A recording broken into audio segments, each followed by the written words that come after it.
Hello sa mga followers ko. Pasensya na. Katatapos ko lang magluto. Nagluto ako ng yung sweet and sour fish. Naku po, paborito ng anak ko yan. Tapos, nang tapos ko ng lutuin, pakakainin ko na siya, hindi niya kinain. Alam niyo kung bakit?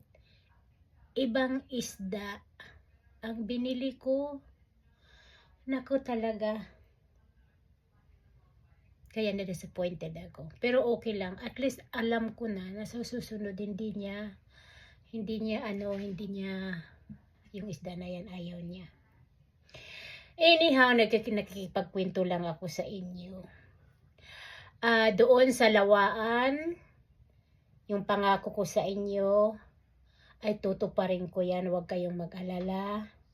Kasi nabilang ko sa mga 300 na mga bahay, nabilang ko ay 90,000 ang magagastos ko. 90,000. Sa bigas lang yan.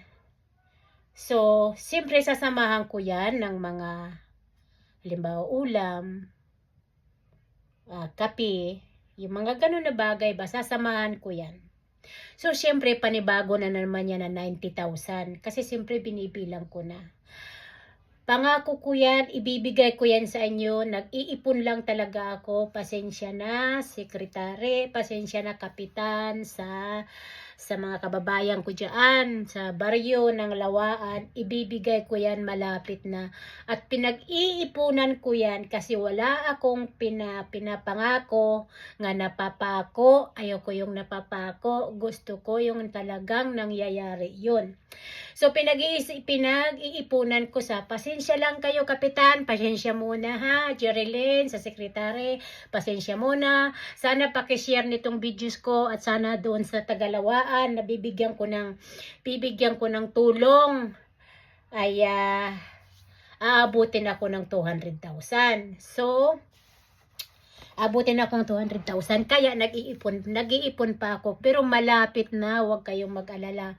Gagawin ko yan. Kung nagawa ko nga sa iba, kung nagawa ko noon, magagawa ko muli. Kaya sana, sipag-sipag lang. Sana ay makita-kita tayo sa comment section. Thank you!